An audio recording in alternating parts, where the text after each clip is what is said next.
I wanted to get on with the video in terms of what I felt that was really, really important right now. Um, I wanted to show a plaque that I had received a long time ago, and it was for the school year between 2018 and 2019 at Frederick Douglass High School math department across from Mondawmin Mall in Baltimore, Maryland, that I had received this. So this is important to me, even though it's a small plaque, because it shows me part of what my purpose is. And just unpacking that and coming back to that is very important. So I just wanted to get right to the reading, because one must find ways to keep oneself focused and on point and truly being aligned with one's purpose. So I wanted to begin the reading again. So I wanted to speak about the spiritual law of cause and effect. It is stated, the startling but very apparent fact is that we do not obtain to the good of life by being moral or righteous alone, but we obtain good by creating good by the power of our faith and thought. As ye sow, so shall ye reap, is one of the world's most veiled and misunderstood sayings. For centuries, religious belief has held that Jesus meant that the moral, ethical, and lawful misconduct of a man would be punished in the hereafter. Nothing could be further from the truth. This saying speaks only of the spiritual law of cause and effect. A seed sown in the garden of the mind shall reap the blossom thereof. For the subconscious mind is a garden, and like the garden of earth that knows only to cause things to grow, the garden of the subconscious mind knows only to create reality from the seed of thought. Whether this thought is moral or immoral, ethical or unethical, has nothing whatever to do with the process that will occur by the same way that you breathe, the same way that wind blows through a tree. It's 24/7. Mother Nature.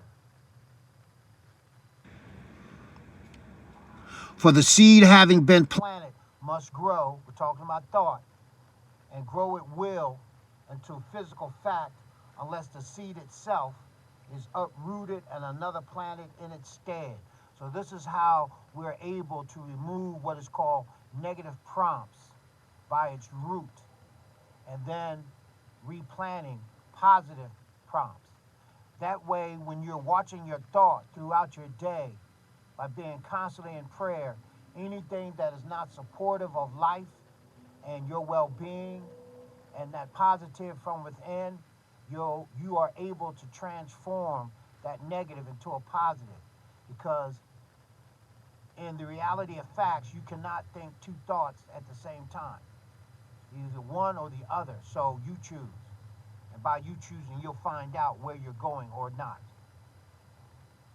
Freedom, the essence of mankind.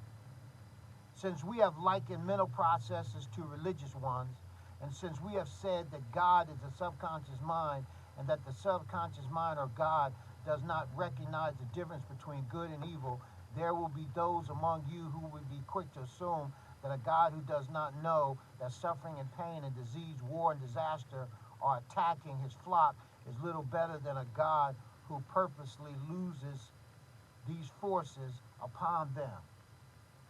Do not forget for an instant of a day in your life that you are free.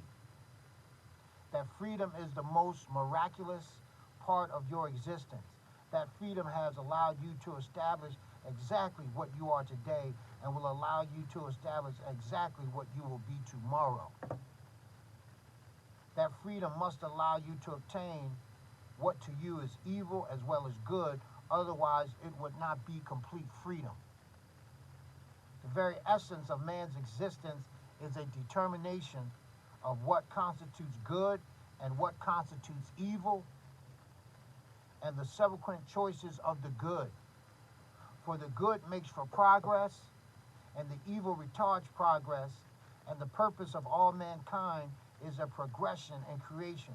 Only by creating both good and evil can mankind judge the good and the road of progress. Even as you have nerves in your fingers, so that when you touch a hot stove, the pain keeps you from burning your hand off, so the pain physically, circumstantially, and emotionally of all evil is designed to keep you on the path of progress. I need to hear that one, even if I'm listening to this joint like a year from now. It basically states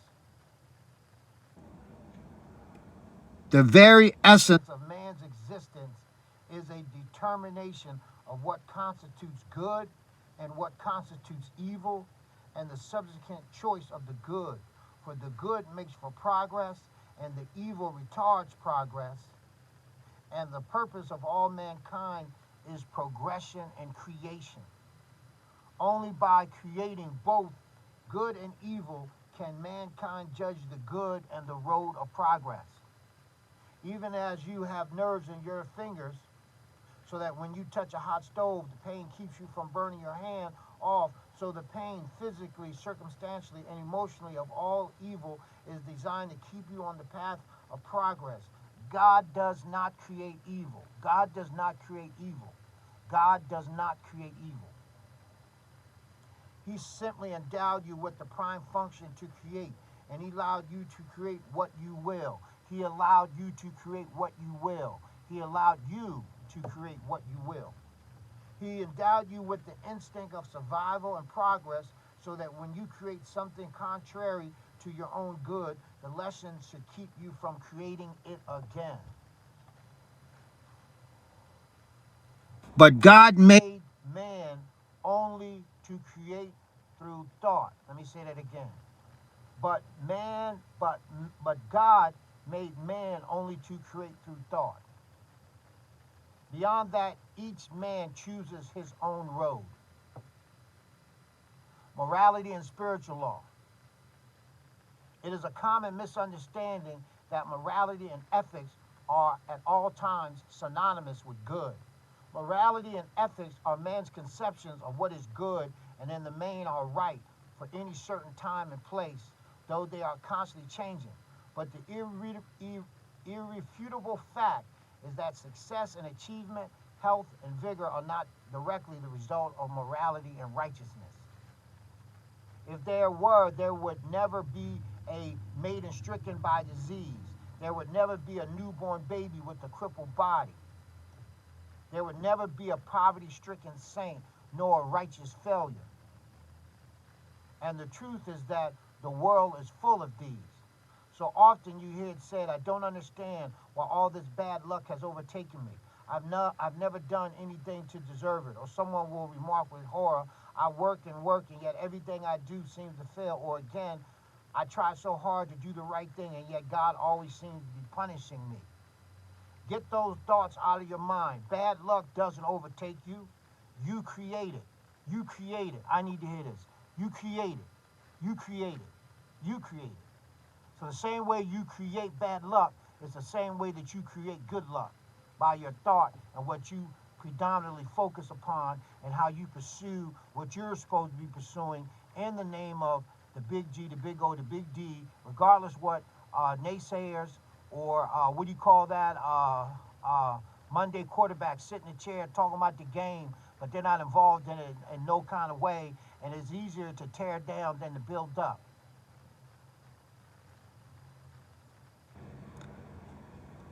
It says success isn't the result of hard work, it's the result of right thinking.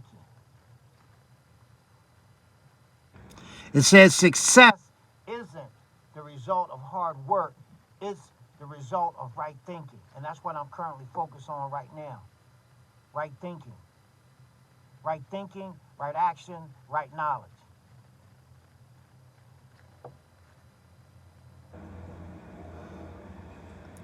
It also says God doesn't punish you, you punish yourself. Put the seed of failure in the subconscious mind, and it will develop failure for you. Put the seed of failure in the subconscious mind, and it will develop failure for you. Flip that. Put the seed of success in the subconscious mind, and it will develop success for you. Put the seed of success in the subconscious mind, and it will develop failure for you.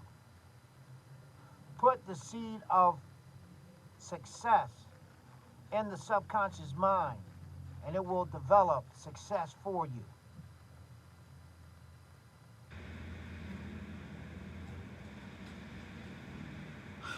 Put the seed of loneliness in the subconscious mind, and it will develop loneliness for you.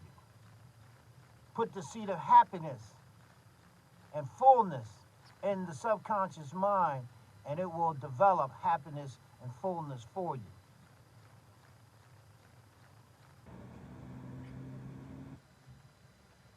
So that's the reason why we know some of us are going to get this, and I'm working on this myself already. So right now it's like, well, like I know one thing: if I throw the thought of loss out,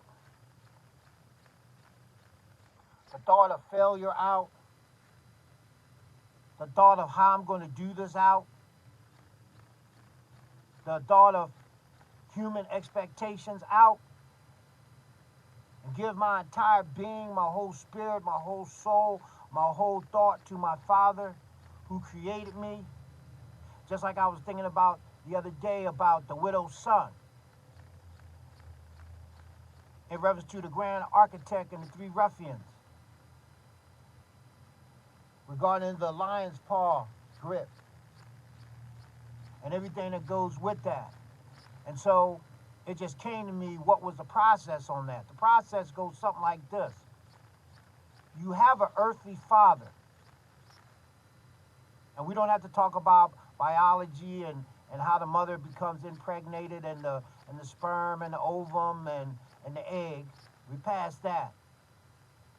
What has to happen is your earthly father must be moved out the way by you for you to recognize that you are the widow's son, but your father is God. Now, the minute that you come into acceptance of that, more than likely on the subatomic level, like I was talking about, the zeptosecond, that's when you begin to start changing in your molecular structure, in your DNA. What I'm coming to find out at my thought process right now is that I don't need anyone to co-sign or to say that they're in agreement with me. I was even reading the other day that it says to have knowledge and not to apply it is like having no knowledge at all. So basically what I'm currently doing right now is I'm doing all the what would be considered the subconscious work to work on myself to be a living example. And then, little things, nice house, nice vehicle, have somebody really nice in my life and stuff like that. It's like, and then I know I'm going to get bored after a while because I just don't want to keep this to myself. I just don't want to be doing well. And I consider myself far from silly or far from stupid. I'm not just going to set myself up. I'm just not going to place myself in a situation where I'm going to just be in crazy situations so I can get caught up. That's not what this is about. You know what I'm saying? It's almost like having almost like an invisible force field around you. It's like knowing potentially something's going to happen before it happens. It's like really being very protective of your dream state. Definitely your waking state, definitely in terms of what you work on, definitely in terms of your focus and what you're doing. At the end of the day, it's really about doing what you know that's going to be able to further someone else's life. Someone else who may not even know that you may have something to share with them. I remember one day I was in Baltimore, Penn North. I had this really bad young man in my classroom. He was the first one that I overheard this term called flat out. It kind of like blew me away, right, the way he was using it, right? And he was really, to me, a nightmare from hell. So there was this one night I was going to this Chinese food store that wasn't too far away from where I lived. In fact, the Baltimore City headquarters was right down the street. It was about maybe like about 9:30, maybe 10, something like that, right? So I'm coming out the spot, you know, I'm mindful, you know, it's right where the subway station is, you know, I mean, the police is always parked there, you know, all the time, especially early in the morning. So as I'm coming out, this guy like grabbed me right from the side, right? So I'm getting ready to go on my thing, right?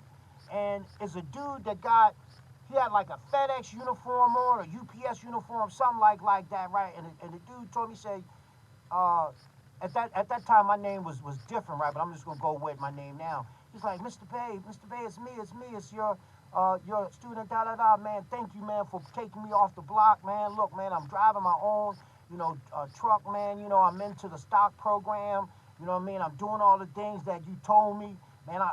It's not, man. There's no way that I can really tell you how thankful I am, right?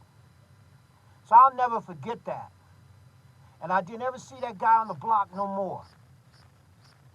Never seen him no more. And he used to hustle before school, during lunchtime, and after school. He was so bold that he would wear the ski mask in the hallway. You know what I mean? Because that's what kind of time he was on, and everybody knew it. He was the type of kid that could terrorize the entire school.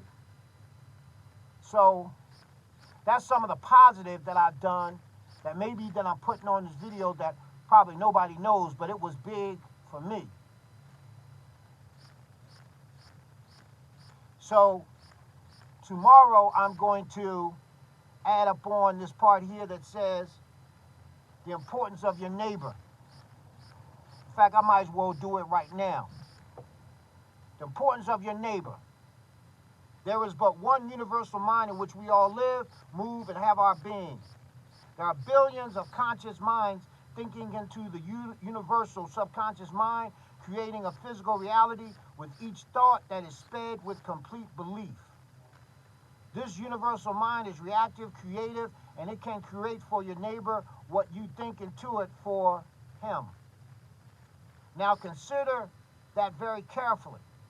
The universal subconscious mind tends to create for your neighbor what you think into it for him. And it tends to create for you what your neighbor thinks into it for you. Is it any wonder that the second most important commandment of Jesus was love thy neighbor as thyself? For even as your neighbor regards you, so shall it tend to be done to you. Now, of course, you may be thinking of success, and your neighbor may be thinking of failure for you. And you may be successful, but only because the subconscious mind always acts. It always acts, and it acts on the thought behind which there is the most belief. Perhaps you haven't fully absorbed the idea of being there, being only one mind, one universal subconscious mind, which we all use. May we point out to you the existence of thought transference, a phenomenon which can't be explained on any premise than our all existing in the same ether or intelligence or mind. Let me say that again. May we point out to you the existence of thought transference, a phenomenon which can't be explained on any other premise than our all existing in the same ether or intelligence or mind. This may be a typo. Let me rephrase this. May we point out to you the existence of thought transference, a phenomenon which can't be explained or at any other premise than understanding that we all exist in the same ether or intelligence or mind. May we point out to you the existence of mental healing done without any overt contact with the person being healed. May we point out to you intuition or insight, which enables a person to have the answer to a problem even though he has never figured it out. Faith is the most important aspect in creating whatever it is that you're doing. Faith. So what I'm learning at this aspect of my life is to have great faith, and then I can go where I need to go to teach others what I have and what my purpose is. And I'm finding a way to be able to do that, because in order to do that, you have to be a success yourself. So that's where I'm currently at right now. So tomorrow I will start at See No Evil. It's called See No Evil. See No Evil. So until you hear from me tomorrow,